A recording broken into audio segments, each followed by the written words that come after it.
Shalom, friends. Everyone knows, I think, that the Shabbos after Pesach is the Shabbos that we bless the month of Iyar, which is when the manna started to fall in the desert. So it's a month that's good for parnasa, for livelihood financially. And there's a minhag to make a challah in the shape of a key, or put a key in the challah. It's called a shlisel challah, as the key to parnasa, the key to livelihood.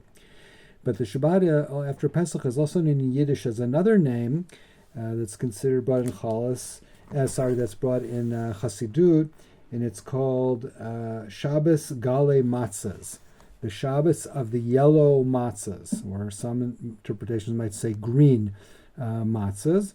I think I once heard from Rav Safrin Shlita that during Pesach, people, a lot of Hasidim don't eat gebraks, they don't eat liquid with matzahs, so the Shabbos after Pesach, there's matzah left, so they make, cook matzah with eggs, so it turns yellow.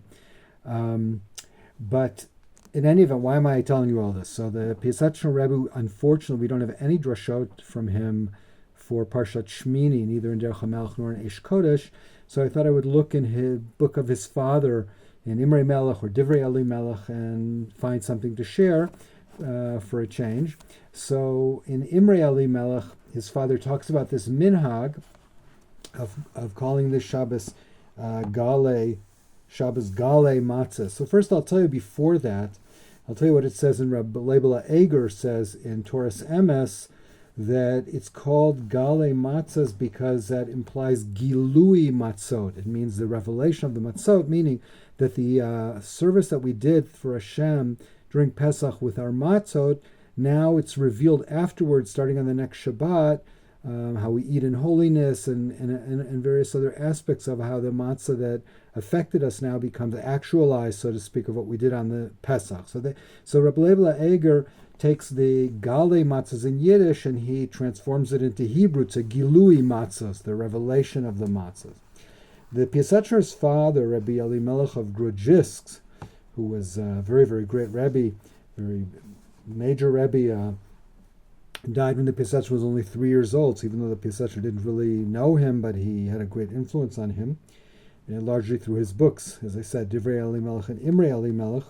So in Imrei Elimelech, he has a drasha for Shabbat Achar HaPesach, Shabbos after Pesach, and he starts out with, why do we have this minhag of calling, he says, an ancient minhag of calling this Shabbat Shabbos Gale Matzahs, the Shabbat of the colored matzahs. He's going to see and translate yellow as green, or rather Gale as green and not as yellow.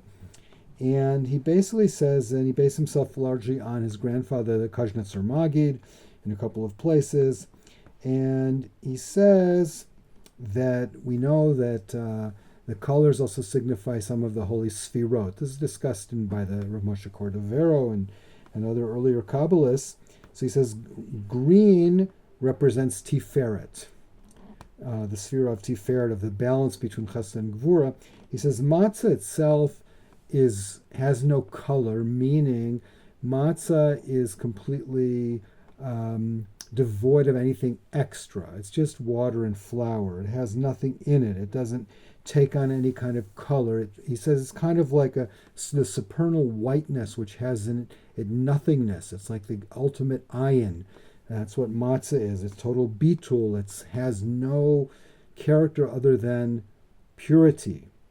But he says once Pesach has passed and we've done this avodah, the service of Hashem through the matzah, then the matzah begins to take on characteristics. And he says it takes on the color of green symbolically, I don't think really, because green is Tiferet, which contains all of the colors. Green contains all the colors, whatever that means. Tiferet, we know, is the center of the cluster of what we call Shesh Kitzavot, all the midot, from Chesed, Gvura, Tiferet in the middle, below that Netzachot, and then Yesod, leading to Malchut. So he says basically now that we've eaten the matzah on Pesach, now on the Shabbat afterwards, we kind of, is in a way is revealing the colorfulness of the matzah, that all of the inherent potentialities of matzah now begin to be revealed after Pesach. And then matzah can take on all kinds of qualities and become something which whether we actually eat it or not after Pesach, but it becomes something which has affected us dramatically. It's leading us towards Shavuot, towards receiving the Torah, I would say, and this is me talking now, in the same way that the manna did so. It says in Chazal, Lo nitna Torah lo man bilvad. The Torah was only given to people who'd eaten manna. Manna began to fall, teaches the Chasim Sofer and the Bnei Yissaschar and others, when the matzah that they took out of Egypt ran out.